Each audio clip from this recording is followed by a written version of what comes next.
بسم اللہ الرحمن الرحیم۔ السلام علیکم۔ اس بات میں کوئی شک نہیں کہ محرم کے مہینے کے فضائل ہیں اور اس ماہ کو کئی وجوہ سے برتری حاصل ہے۔ مثلاً یہ مہینہ ان 4 مہینوں میں شامل ہے جو حرمت والے ہیں۔ 3 یہ ہیں: ذی القعدہ، ذی الحج، رجب اور محرم۔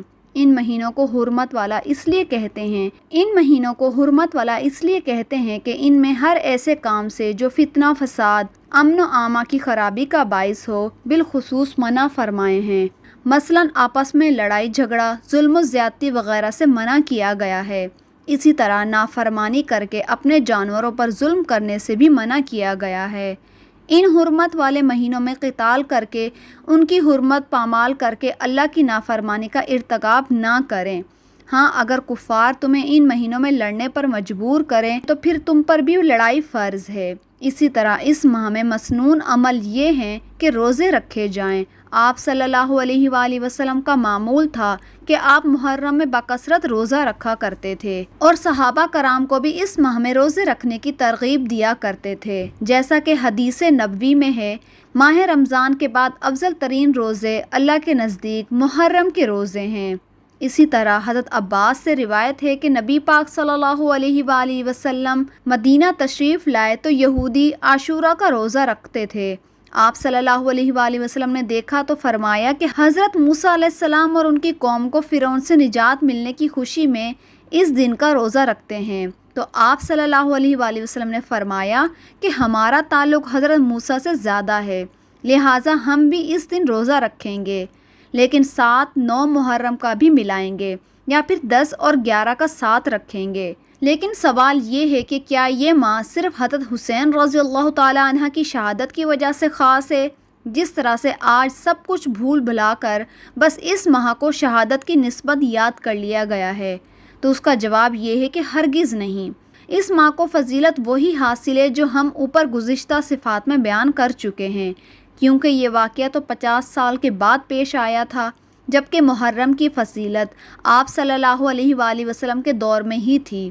دین اسلام بھی آپ کے دور میں مکمل ہو گیا تھا۔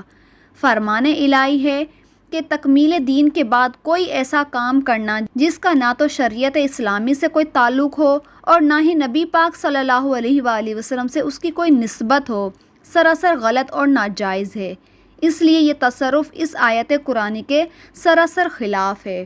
واقعہ کربلا نبی پاک صلی اللہ علیہ وآلہ وسلم کی وفات اور دین محمدی کی تکمیل کے تقریباً 50 سال بعد پیش آیا۔ یہ ایک تاریخی ثانیہ ہے، لیکن واقعہ شہادت حسین رضی اللہ تعالیٰ عنہ کی وجہ سے شیطان کو بدعتوں اور ضلالتوں کو پھیلانے میں موقع مل گیا۔ چنانچہ کچھ لوگ ماہ محرم کا چاند نظر آتے ہی بالخصوص 10 محرم میں نام نہاد محبت کی بنیاد پر سیاہ کپڑے زیب تن کر لیتے ہیں، سیاہ جھنڈے بلند کرتے ہیں، نوحہ اور ماتم کرتے ہیں، تعزیے اور تابوت بناتے ہیں، منہ پیٹتے اور روتے چلاتے ہیں، بھوکے پیاسے رہتے ہیں، ننگے پاؤں پھرتے ہیں، گرمی ہو یا سردی ہو جوتا نہیں پہنتے، نوحہ اور مرثیے پڑھتے ہیں، عورتیں بدن سے زیورات اتار دیتی ہیں، ماتمی جلوس نکالے جاتے ہیں، زنجیروں اور چھریوں سے خود کو زخمی کیا جاتا ہے، حضرت حسین رضی اللہ تعالیٰ عنہ اور دیگر شہداء کی نیاز کا شربت بنایا جاتا ہے، پانی کی سبیلیں لگائی جاتی ہیں۔ حالانکہ اس دن روزہ رکھنا نبی پاک صلی اللہ علیہ وآلہ وسلم کا مسنون اور افضل عمل ہے، لیکن پھر بھی کھانے تقسیم کیے جاتے ہیں، سبیلیں لگائی جاتی ہیں۔ عاشورہ محرم کے دوران شادی اور خوشی کی تقریبات نہیں کرتے، جبکہ محمد صلی اللہ علیہ وآلہ وسلم نے اس کی کبھی ممانعت نہیں کی تھی، ورنہ باقی سارا سال دیگر جید صحابہ کی شہادت کے سوگ بھی منائے جاتے، سارا سال ہی سوگ میں ہی منایا جاتا۔ شہداء کی سوگ، شہادت کا سوگ ہر سال منانا یہی نہیں بلکہ عظیم صحابہ و اسلاف کو گالیاں دینا، طعن و تشنیع کا نشانہ بنانا اور دیگر مختلف قسم کے خود ساختہ خرافات ان صحابہ اور اسلاف کی طرف منسوب کرنا اور ان بے گناہ لوگوں کو اپنی لپیٹ میں لے لینا جو دین اسلام کی اولین راوی ہیں، جن کے بغیر دین اسلام کا کوئی شعبہ مکمل نہیں ہوتا، جنہیں واقعات کربلا سے دور نزدیک تک کوئی تعلق بھی نہیں تھا، پھر بھی واقعہ کربلا کی وہ کتابیں پڑھائی جاتی ہیں جو زیادہ تر جھوٹ اور باطل کی بنیاد پر بنائی جاتی ہیں۔ جو زیادہ تر جھوٹ اور باطل کا مجموعہ ہیں، جن کا مقصد فتنہ اور فساد کے نئے دروازے کھولنا اور امت میں پھوٹ ڈالنا ہے۔ سچی بات تو یہ ہے کہ یہ تمام بدعت اور خرافات ایک خاص مذہب کو ترجیح اور تبلیغ اور اس کو سہارا دینے کے لیے ایک سوچی سمجھی پلاننگ کا نتیجہ ہے، جن کی ادائیگی میں امن عامہ قائم نہیں رہ سکتا۔ جیسا کہ ہم سب جانتے ہیں، اسلام امن اور سلامتی کا دین ہے۔ دیکھا دیکھی ہمارے سمجھدار بھائیوں نے بھی اس نسبت سے ایسے کام شروع کر دیے ہیں جن کا شریعت اسلامی میں کوئی وجود ہی نہیں، جو سراسر بدعت اور ضلالت پر مبنی امور ہیں، جن کا دین اسلامی سے قطعاً کوئی تعلق ہی نہیں۔ یہ حضرات اپنے ذام میں اس مہینے کا احترام کرتے ہوئے اس کی تقدس اور احترام کو پامال کر دیتے ہیں، اور ثواب حاصل کرنے کے بجائے گناہوں کا بوجھ اپنے اوپر مسلط کر لیتے ہیں، اور گناہ گار بن کر اللہ اور اس کے رسول کے نافرمانیوں کی لسٹ میں اپنا نام درج کروا لیتے ہیں۔ محرم الحرام میں عام دستور اور رواج کے مطابق شہادت حسین رضی اللہ عنہ اور واقعات کربلا کے حوالے سے ہر جگہ قصے اور من گھڑت موضوعات بیان کیے جاتے ہیں، جس میں بیان کرنے والا خود بھی روتا ہے اور سننے والوں کو بھی رلاتا ہے۔ سب سے زیادہ افسوس کی بات تو یہ ہے کہ یہ لوگ کربلا کا فسانہ اور شہید مظلوم کو خود ساختہ داستانیں اور ان پر پانی بند ہونے کی باتیں سناتے ہیں، اور وہی محرم کے مہینے میں شربت کے مٹکے اور قسم قسم کے گانوں سے لطف اندوز ہوتے ہیں۔ شہادت تو ایک انمول اعزاز کو کہا جاتا ہے، جس پر سیدنا حسین رضی اللہ تعالیٰ عنہ فائز ہوئے، اور شہید زندہ ہوتا ہے نہ کہ مردہ، اور زندہ لوگوں پر یوں ماتم نہیں کیا جاتا، نہ ہی رویا جاتا ہے، نہ ہی سر پیٹا جاتا ہے۔ ماہ محرم میں ایک اور خلاف شرع کام یہ کیا جاتا ہے کہ محرم کے آغاز سے ہی قبروں کو لیپا توپی کا کام شروع کر دیا جاتا ہے۔ جوں جوں 10 محرم قریب آ جاتا ہے، قبرستانوں کی رونق میں اضافہ ہو جاتا ہے۔ 10 محرم کا سورج طلوع ہوتے ہی لوگ جوان بہو بیٹیوں کو لے کر قبرستانوں میں نکل پڑتے ہیں۔ پھولوں اور اگربتیوں کے سٹال لگائے جاتے ہیں اور قبروں میں لیپا توپی کی جاتی ہے۔ یہ سب من گھڑت بدعات اور خرافات پر مبنی کام ہیں۔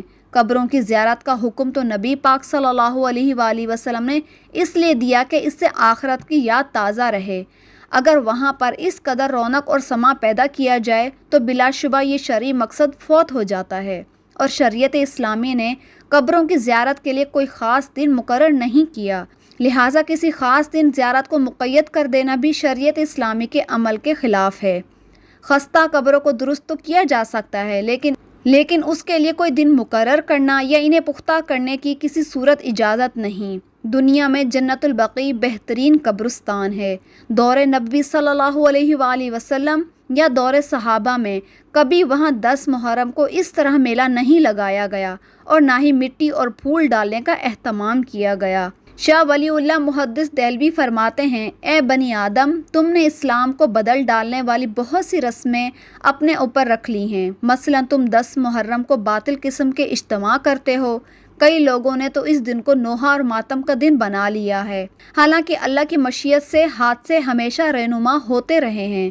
حضرت حسین رضی اللہ تعالیٰ عنہ اس دن شہید کیے گئے۔ وہ کون سا دن ہے جس میں اللہ کا کوئی نہ کوئی نیک بندہ فوت نہیں ہوا، لیکن انہوں نے اس سانح شہادت کو مظلومانہ کھیل کود بنا لیا ہے۔ حافظ ابن کثیر بھی لکھتے ہیں کہ یہ ماتم، مجالس وغیرہ کی رسمیں اسلام میں ان کی کوئی ضرورت نہیں۔ وقتاً اگر یہ اچھی چیز ہوتی تو اس امت کے ابتدائی اور بہترین لوگ اس کو ضرور کرتے، اور وہ زیادہ اہل تھے نہ کہ ہم کرنے والے۔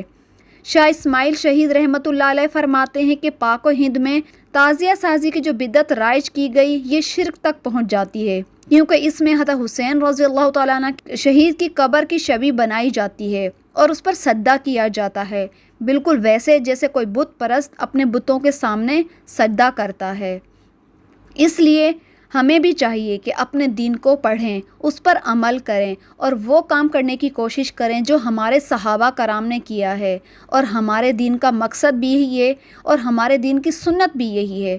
ہم ان کاموں کو کریں جس پر ہمارے حضور صلی اللہ علیہ وآلہ وسلم نے ہمیں کرنے کا حکم دیا ہے، اور ایسی خرافات اور ایسی بدعت اور ایسی رسومات سے دور رہیں جن سے ہمارے پیارے نبی صلی اللہ علیہ وآلہ وسلم اور ہمارے صحابہ نے منع فرمایا ہے۔ امید ہے کہ آپ کو یہ ویڈیو پسند آئی ہوگی۔ پسند آنے کی صورت میں ویڈیو کو لائک، چینل کو سبسکرائب کریں۔